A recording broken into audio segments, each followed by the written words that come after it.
दिल्ली के वसंत कुंज इनक्लेव में दुकानदारों को आखिरकार कौन तंग कर रहा है? कौन अवैध वसूली के लिए लगातार उन पर दबाव डाल रहा है और उनकी शिकायतें जो है सरकारी विभागों में दे देकर उनको तंग करने की कोशिश कर रहा है, क्योंकि सरकारी विभाग को ढाल बनाने की कोशिश कर रहा है। उसका नाम है मनोज आर्या। जी हाँ, मनोज आर्या को लेकर लगातार कई शिकायतें जो हैं दिल्ली पुलिस में दी गई हैं और ताजा मामला बता दें आपको कि बसंत कुंज इनक्लेव का ही है कि जहां पर 26 दिसंबर को तकरीबन कई सारे दुकानदारों ने, आपको बता दें 50 से 55 दुकानें बसंत कुंज इनक्लेव में, जिसमें कि 40 से 50 दुकानदारों ने एक लिखित शिकायत दे दी मनोज आर्या और मनीष अग्रवाल के खिलाफ कि वो उनसे अवैध वसूली कर रहे हैं।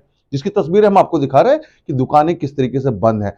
लॉकडाउन में भी इस तरीके की तस्वीरें आपको देखने को मिलती थी, जो तस्वीरें अब दिखने को मिलने की किस तरीके से मनोज आर्या ने दहशत फैलाई हुई है। इस दहशत के मारे दुकानदारों ने अपनी दुकानों को खुद ही बंद कर दिया, जिसके बाद क्षेत्र में रहने वाले तकरीबन हजारों लोगों को अब दिक्कतों का सामना करना पड़ रहा है, क्योंकि जरूरत का जो भी सामान है वो अब नहीं मिल रहा है। तो मनोज आर्या किस संस्था से जुड़े हैं? क्या वो आरडब्ल्यू से जुड़े हैं या किसी नेता के श्रेय से हैं? क्या नेता से जुड़े हुए हैं? क्या कोई अधिकारी हैं कि किस तरीके का दबाव डालकर वो दुकानदारों को तंग कर रहे हैं? ये दुकानदार वो दुकानदार हैं जो कि लोगों की रोजमर्रा की जरूरतों को पूरा करते हैं, साथ ही कई लोगों को रोजगार देते हैं। आखिरकार इनको क्यों तंग किया जा रहा है, जिसको लेकर वसंत कुंज साउथ थाने में एक शिकायत भी दी गई है कि किस तरीके से अवैध वसूली जो है मनोज आर्या की तरफ से करी जा रही है।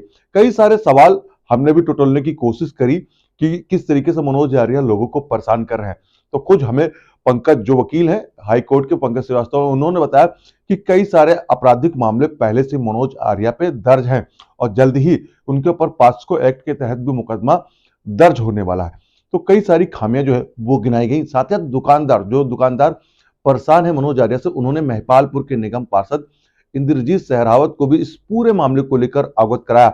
इस कड़ाके की सर्दी में इंद्रजीत सहरावत भी लोगों के बीच पहुंचे, लोगों की समस्या को समझा और उन्होंने दुकानदारों को आश्वासन दिया कि एमसीडी की तरफ से कोई भी गैर कानूनी कार्रवाई इनके ऊपर नहीं होगी। जो भी कार्रवाई अगर कभी भी कुछ भी बनती है भविष्य में, तो वो भी एमसीडी देखेगी कि किस तरीके से दुकानदार अपनी दुकानों को चला रहे हैं।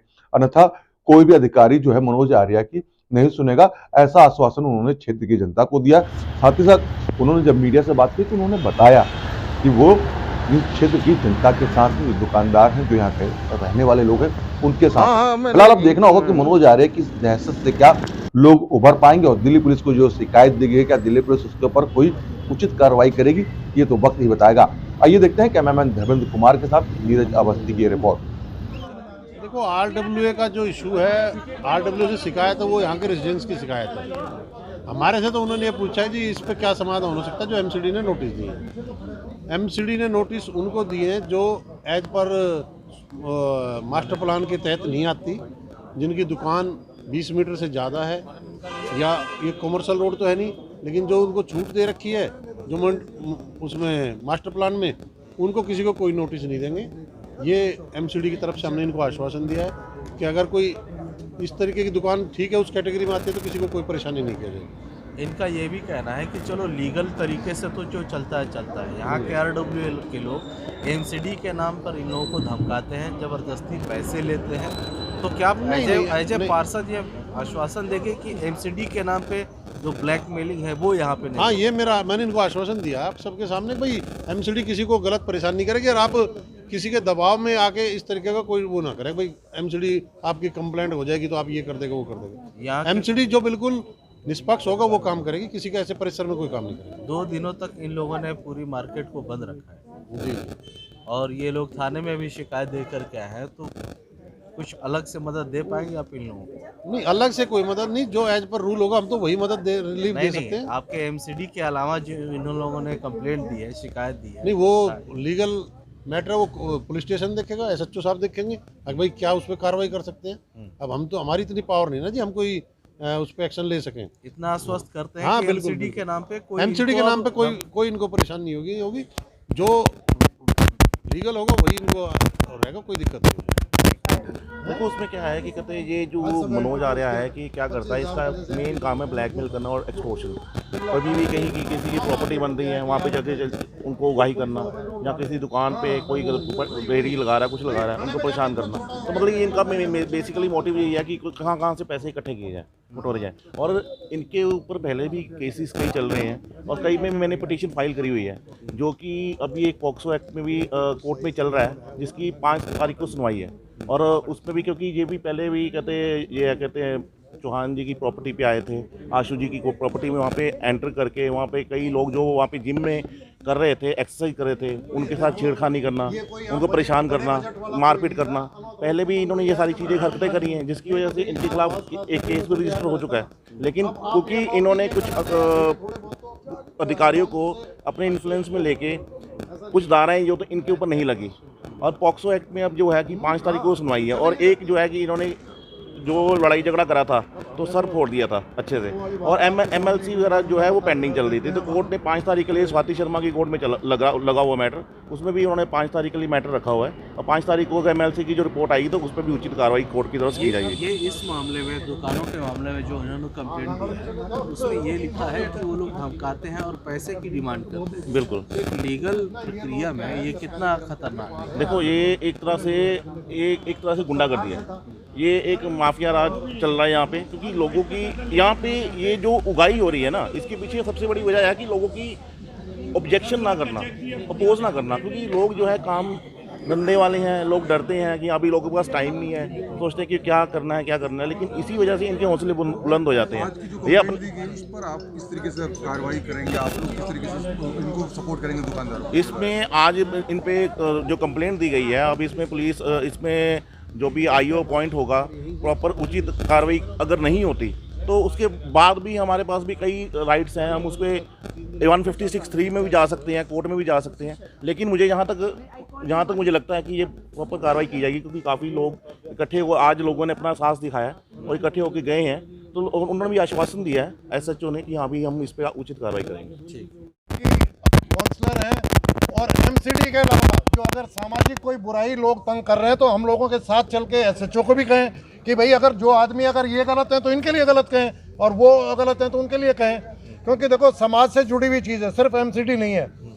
आज सब लोगों का इससे बिल्कुल नज़दीकी तौर से एक 1 to 1 जानते हैं काउंसलर तो कि कौन आदमी गलत है कौन सही। अगर वाकई में ये दुकानदार गलत हैं तो बिल्कुल ना इनकी वो करें, और अगर SHO के यहाँ जाना पड़े तो 20 लोग यहाँ से जाएंगे, उनके साथ जाएं। आपसे और बिल्कुल ये जानना चाहते हैं कि जब RWA से इतनी परेशानी है सभी को, तो क्या आप लोग चाहेंगे कि दोबारा से RWA? अरे भाई वो RWA है ही नहीं, उससे पूछो कि उसके सामने कौन खड़ा हुआ, उसको वोट कितने मिले, यहाँ पब्लिक कितनी है। वो तो खुद 15 आदमी हाथ खड़ा करके आप अंदाजा लगाओ कि 2 दिन माइक घुमाने के बाद 35 आदमी इकट्ठे हुए हैं 10,000 आदमियों में से। तो ये तो खुद बुद्धि लगाने की बात है कि वो क्या है, वो ब्लैकमेलर है, कुछ वो नहीं है ना उनके पास कुछ है। और आप समझिए यूनाइटेड RW के अंदर ये हमारे बाई लॉज में है कि 5 आदमी A ब्लॉक से होंगे और 6 आदमी इधर से होंगे। वहाँ एक भी नहीं है जो इन्होंने नई 11 की लिस्ट बनाई है, वो A ब्लॉक से एक भी नहीं है। तो ये तो गैर कानूनी अपने लगा रखा है, MLA ने इनको थपकी दे रखी है। वो बकवासबाजी के अलावा कोई काम नहीं करता। कोई भी ना MLA खुद फेस कर सकता, ना इनके एसोसिएशन किसी को फेस कर सकती। सामने आए जो थाने में शिकायत दी आप लोगों ने, अब किस तरह की मांग चाहते हैं कि किस तरह से हम तो ये है कि भाई इंद्रजीत भाई निष्पक्ष तौर से जान के कि भाई दुकानदारों के साथ अत्याचार हो रहा है। अगर 10 भाई जाना चाह रहे हैं SHO के, तो ये साथ जाए कि भाई हाँ देखो अगर ये गलत है तो इनको मत करो मदद, क्या दिक्कत है। बाकी पुलिस से आप लोग चाहेंगे कि जो कंप्लेंट आपने दी है हाँ उस पर एक्शन हो। पुलिस पे जो आप देखो ना, पुलिस है किस लिए, लॉ एंड ऑर्डर को खराब करना चाहते हैं। आज तो हम संयम से बैठे हैं, नहीं तो इन दुकानदारों को जैसे तंग करा जा रहा है, अगर कोई ऐसा हो भी सकता है कि झगड़ा कर ले। लेकिन 2 दिन से चुपचाप बैठे हैं, कुछ नहीं कह रहे, अपनी रोजी रोटी को त्याग करके। उनको क्या मिल रहा है, उनको क्या मिल रहा है? ये सिर्फ बकवासबाजी करते हैं, कुछ लेना देना नहीं है इनका। ये है कि मैं तो उम्मीद करूँगा कि भाई को सामाजिक तौर से जाके अगर जाना पड़े तो जाए, उनको हमारा फेवर ना लें, निष्पक्ष तौर से जो आदमी गलत है उसके खिलाफ परेशानी की जो बात जो है, हम मार्केट एसोसिएशन कोई भी ये सब के नाते मैं नहीं बोलना चाह रहा, मतलब सिर्फ एक एज आम नागरिक और आम नागरिक की वजह से कहना चाह रहा हूँ कि अगर देखिए कोई भी दुकानदार है जिससे उसकी रोजी रोटी चल रही है, कोई भी आदमी नहीं चाहेगा कि मैं एक यहाँ पे अपनी दुकान को बंद करूँ, इस चीज़ को नुकसान करूँ। देखिए जितने भी यहाँ फ्लैट ओनर्स हैं वो सभी इन दोनों दुकानों से जुड़े हुए हैं, जिसमें ब्यूटी पार्लर भी आ गया, नाई की दुकान भी आ गई है, और खाने पीने का जो बंदा किस तरह का थ्रेटिंग आप लोगों को? देखिए थ्रेटिंग के नाम पर इतना होता है कि एक अनऑथराइज जो उन्होंने एक RW को कंडक्ट कर रही है, क्योंकि मनोज आर्य इनका सरगना जो है वो चला रहा है, इस ग्रुप को चला रहा है, उसके साथ भी और उनकी टीम, उन्होंने जो 11 लोगों की टीम कंडक्ट करी है, वो केवल इस चीज़ को लोगों को मैनिपुलेट कर रहे हैं व्हाट्सएप और सोशल मीडिया। एक आम आदमी जो सुबह नौकरी करने जाता है, शाम को आता है, वो उसके बाद इतना समय कहाँ रहता है। दूसरे आपने कंसर्ट जो शिकायत दिया है उसमें ये कहा है कि एमसीडी के नाम पे आते हैं लोग, ये एमसीडी और के नाम पे पैसे भी कुछ मांगते कुछ हैं लोग। कुछ गैर कानूनी, मतलब जो कि इनके जो सरकारी अफसर जो इन्होंने अपने जो पैसों पे जोड़ रखे हैं, वो सरकारी अफसरों को रैंडमली लेके आते हैं, सब दुकानों की कभी फोटो खिंचवाते हैं, कभी दुकानदारों से कहते हैं कि आप अनऑथराइज में बैठे हो, जबकि पूरा कैंप वाले मार्केट में उनको जाके उनको पैसे की डिमांड करते कुछ हैं। पैसों की डिमांड क्या है कि वो चाहते हैं कि भाई RW को कुछ ना कुछ फंड आप दो, इनको सपोर्ट करो। देखिए आज एक दुकानदार है, उसने पूरी ज़िंदगी की कमाई लगा के दुकानदारी को खरीदी है। अब कुछ इनमें से 60% लोग ऐसे हैं जो कि सरकारी महकमे रिटायर हुए हैं, कुछ वैसे रिटायर्ड होकर दुकान चला रहे हैं। एक बुजुर्ग व्यक्ति इतने पैसे कहाँ ला के किसको क्या देगा। ठीक है। दूसरा इनका अगर जो मेन इशू कह रहे हैं कि अगर हम इस रोड पे जो है प्रोटेक्शन कर रहे हैं, हम ये पीसफुली बैठे हैं, आप देख रहे हैं कितने शांति से दुकानदार अपनी जीविका को छोड़ के बैठे हैं, ये अपने ग्रुप मीडिया के अंदर ये वायरल मैसेजेस कर रहे हैं कि हम गुंडे हैं, बदमाश हैं, गुंडागर्दी कर रहे हैं। तो आज हम क्या इतना फ्रीडम हमारे पास नहीं है कि हम यहाँ बैठ के शांति से पूर्वक से एक अपनी बातों को बैठ सके। और हम अगर इतने बड़े गुंडे बदमाश होते तो हम सबके परिवार यहाँ पे बैठे हैं, बच्चे बैठे हैं, तो अपने बच्चों को छोड़ते हुए कोई गुंडागर्दी कैसे कर लेगा। गुंडा वो होता है जो जिस आदमी का कोई आइडेंटिफिकेशन ही नहीं होता। तो ये एक वायरल मैसेज, और केवल 11 आदमी इस ऑपरेशन को चला रहे हैं ताकि उनका पेट इस चीज़ से पले। कुछ भी है तो उन लोगों को दिक्कत हो रही है, तो किस चीज़ की दिक्कत हो रही है। इंसान तो अपना गुजारा कर रहा है। अभी कोई अगर जैसे विधवा है या कोई इंसान अपने हाथ पैर से काम नहीं कर पा रहा है, किसी का आदमी परेशान है, वो अपनी रोटी रोजी कमा के खा रहा है, तो इन लोगों को दिक्कत क्या है। दुकानों को हटा लो, इनको हटा लो, दुकानें बंद करवा दो, सील करवा दो, ये तो कोई मैटर नहीं है। 2 दिनों से दुकानें बंद है, ये तो हमने अपनी मर्जियों से बंद करके रखी है। कहीं ना कहीं परेशान हो गए आप लोग, दुकान नहीं परेशान नहीं, हम तो कोई परेशान नहीं, हमने तो खुद अपनी मर्जी से दुकानें बंद करी हैं। कि ये तो देखें, मतलब ये बोल रहे हैं कि दुकानों की वजह से दिक्कतें हो रही हैं, तो मतलब दुकान की वजह से क्या दिक्कतें हो रही हैं। हम तो यही देखना चाहते हैं कि किसी को हमारी दुकानों की वजह से दिक्कत हो रही है तो उनको हमसे आके कहना चाहिए कि आपकी दुकानों की वजह से दिक्कत है। ठीक है। ये जो दुकानों की वजह से दिक्कत कहते हैं, तो ट्रैफिक तो आज भी आप देख रहे हैं, आज भी रोड ब्लॉक्स हो रहे हैं। तो ये एक अनऑथराइज कॉलोनी है जिसमें आपस में लोगों को मिलके करना चाहिए। जिसको इतराज़ है उनको कम से कम एक बारी मार्केट एसोसिएशन वालों से मिलके बातचीत तो करनी चाहिए। उस समस्या का पहले हल निकालते, बजाय इसकी कि कंप्लेंट्स कभी थाने में कभी इधर उधर कंप्लेंट्स करने से कोई हल कुछ नहीं होता, हल निकलने वाला है नहीं उसका। तो सब लोग इनकी जैसी महिलाएं सबको इकट्ठा करना चाहिए। और बहुत सारे स्मॉल वेंडर्स हैं, जैसे कोई बड़ी दुकानें नहीं है, कोई शोरूम नहीं है, ऐसे उनको भी कमेटी बिठानी चाहिए। स्मॉल वेंडर्स कौन व्यक्ति है सारे कौन व्यक्ति छोटे जो है दुकानदार पैसा- हैं, मेडिकल शिकायत शॉप्स उनकी कौन कर हैं, रहा है? प्लम्बर है, पेंट की शॉप है, और दूध की दुकान है, ब्रेड है, अंडे ये हैं, शिकायतें छोटी कौन- छोटी दुकानें ये हैं। शिकायतें इनकी कौन कर रहा है? कौन शिकायतें शिकायत ये अनऑथराइज RW मेंबर्स हैं। क्या नाम है जो उनका?